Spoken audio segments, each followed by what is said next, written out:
Hey guys, back to our channel Abhishubho official. তো তোমরা সবাই কেমন আছো? আশা করি তোমরা সবাই ভালো আছো, আর আমি অনেক ভালো আছি। তো আজকেও চলে এসেছি একটা নতুন ব্লগ নিয়ে।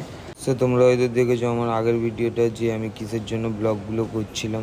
তো আমি এসেছি কেদারনাথ, তো তার জন্য আমি ব্লগগুলো করছিলাম। তো এখন আমি হরিদ্বারের স্টেশনে চলে এসেছিলাম, সবাই যাচ্ছিলাম এখন হোটেল খোঁজার জন্য। তোমরা যদি কোনোদিন কেদারনাথে আসতে চাও বা আসার ইচ্ছা থাকে, তো তোমরা যদি হরিদ্বারে আসো, তো তোমরা এখানে অনেকই অপশন পাবে স্টেশনের সামনে।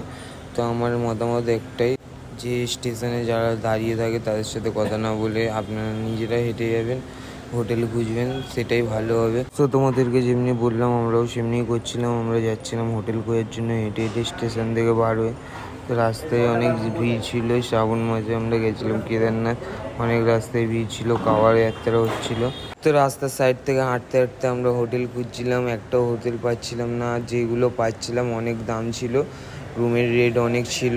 তো আমার মতামত একটাই, যে তোমরা একটা হোটেলে ঢুকে কোনো দিন কিছু করবে না, মানে হোটেল নিয়ে নেবে না। একটাই হোটেলের রেট শুনে 10টা হোটেল ঘুরবে, তোমাদের যেটাই মন সেটাই থাকতে পারবে। তো গাইজ, আমরা নিয়েছিলাম এই হোটেলটা থাকার জন্য। তো আমাদের এই হোটেলটা রেঞ্জের মধ্যে ছিল, তো তার জন্য আমরা নিয়েছিলাম। সো গাইজ, আমরা ছিলাম 8 জন, আর 8 জনের রুম ভাড়া নিয়েছিল 1500 টাকা। তো আমরা ঢুকেছিলাম সেই 4:30-5টার দিকে। তো আমাদের চেক আউট ছিল 12টার দিকে, দুপুর 12টার দিকে। তো আমরা অতক্ষণ থাকিনি, আমরা বেরিয়ে গেছিলাম 7টার দিকে সকাল।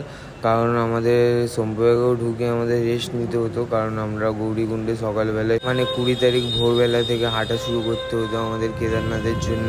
তো তারপর আমরা হোটেলে ঢুকে ব্যাকপ্যাক রেখে আমরা বেরিয়ে গেছিলাম চেঞ্জ হয়ে স্নান করার জন্য আর খাওয়ার জন্য, কারণ আমরা সকাল থেকে ট্রেনে কিচ্ছু খাইনি। তো তারপর আমরা ব্যাকপ্যাক রেখে বেরিয়ে গেলাম খাওয়ার জন্য। তো তারপর আমরা খাওয়ার জন্য বসলাম একটা জায়গায়। তো আমাদের খাবার ফাইনালি চলে এসেছিলো। তো আমার খেয়ে তো গাইজ ভালো লাগেনি। তো তোমাদের জানি না কে কেমনি খায়, যে যেমন খেতে পছন্দ করে, বাট আমার তো ভালোই লাগেনি খাবারটা।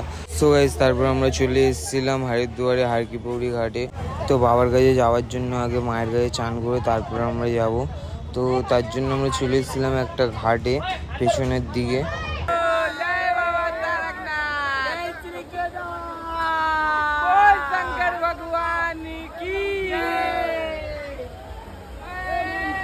जय श्री केदार, जय श्री केदार, हेलो जय श्री केदार।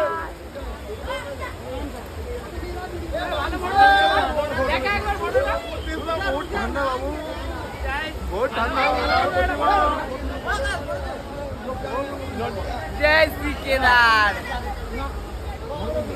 हेलो जय श्री केदार, जय श्री केदार।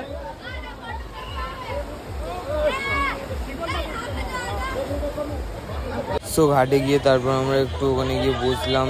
তো গল্প করছিলাম, ফটো শ্যুট করছিলাম, ভিডিও বানাচ্ছি। সো তারপর আমরা ওখান থেকে স্নান পান করে বেরিয়ে যাই। তো লিটারেলি ভিড়টা দেখো গাইজ হরিদ্বারে হার কি পৌড়ি ঘাটে। তো আমাদের মতন আরও ভক্তরা চলে এসেছিলো ছুটে বাবার কাছে দর্শন করার জন্য। তো আমরাও যেমনি গেছিলাম বাবাকে দর্শন করার জন্য, পুজো দেওয়ার জন্য বাবার কাছে। তো আরও ভক্তরা এসেছিলো। তো আমি এখানে গিয়ে দেখলাম গাইজ, মানে আমরা যাচ্ছিলাম হরিদ্বারের ঘাটের দিকে। তো কিছু ভক্তরা কাওয়ার যাত্রা যারা করছিল, গন্ডি খাচ্ছিল, তো তারা যাচ্ছিল পেছনের দিকে। শুনলাম নাকি 5 কিলোমিটার দূরে বা 10 কিলোমিটার দূরে কোনো মন্দির ছিল, তো ওখানেই ওরা যাচ্ছিল। তো আমরা এখানে চান পান করে রেডি হয়ে গেছিলাম। তো গাইজ, আমি এখানে কি বলবো, যে হরিদ্বারে মা গঙ্গার ঘাটটা, মানে মা গঙ্গার জলটা এতটাই ঠান্ডা যে ধারণার বাইরে। মানে আমরা ফ্রিজের জল যেমনি খাই তার থেকেও বেশি ঠান্ডা ছিল এই গঙ্গার জলটা। সো তারপর আমরা চান পান করে ড্রেস ফ্রেস চেঞ্জ করে আমরা বেরিয়ে গেলাম আমাদের রুমের উদ্দেশ্যে। তো রুমের দিকেই যাচ্ছিলাম, যেতে যেতে এইদিকে মানে তারের দিকে দেখলাম যে একটা ছোট্ট একটা বাঁদর, যে তারের মধ্যে বসে খেলা করছে। সো তারপর আমরা রুমে এসে তাড়াতাড়ি করে ঘুমিয়ে পড়ি, কারণ আমাদের সকাল 7টার দিকে গাড়ি ছিল, তো তাড়াতাড়ি উঠতে হতো। আর আমরা ট্রেনে জার্নি করে এসেছিলাম, ঘুমাইনি ভালো করে, তো তার জন্য আমরা তাড়াতাড়ি করে ঘুমিয়ে পড়লাম। তো সকালবেলা উঠে গাইস সকালের ভিউ দেখো, মানে আমাদের যে রুমটায় ছিলাম তার বাইরের ভিউ দেখো বারান্দাটায়। তো তো ভালোই লাগছিলো, অনেক সুন্দর লাগছিলো ভিউটা। তো ওখান থেকে বার হয়ে আমরা সব ব্যাগ গুছিয়ে নিলাম। সকাল সকাল তো যাচ্ছিলাম আমরা গাড়ির উদ্দেশ্যে। তো ফাইনালি আমরা রুম থেকে বেরিয়ে গেছিলাম, তো যাচ্ছিলাম আমরা গাড়ির উদ্দেশ্যে গাড়িটা ধরার জন্য। তো গাড়িটা অনেকই দূরে ছিল, যেতে যেতে ব্যাগ কাঁধে ছিল, হালত পুরো খারাপ হয়ে গেছিলো। তো ফাইনালি আমরা গাড়ির দিকে চলে এসেছিলাম গাড়ির সামনে। তো আমাদের লাগেজগুলো গোছানো হচ্ছিলো, ওপরে বাঁধা হচ্ছিলো। বাবা তারও কেনা দেখে না ওখানে কি আছে দেখে না। जय बोले जय बोले जय श्री राम, हर हर महादेव जय श्री राम, जय श्री राम, जय श्री राम। তো গাইজ আমরা চললাম শম্ভুবাগের উদ্দেশ্যে। তো তোমরা রোজ দেখতে থাকো আমার ভিডিও। সো গাইজ ভিডিওটা ভালো লাগলে লাইক কমেন্ট শেয়ার অ্যান্ড সাবস্ক্রাইবটা করে দিও সবাই। তো আজকের জন্য এতটাই, দেখা হচ্ছে পরের ভিডিওতে। চলো টাটা।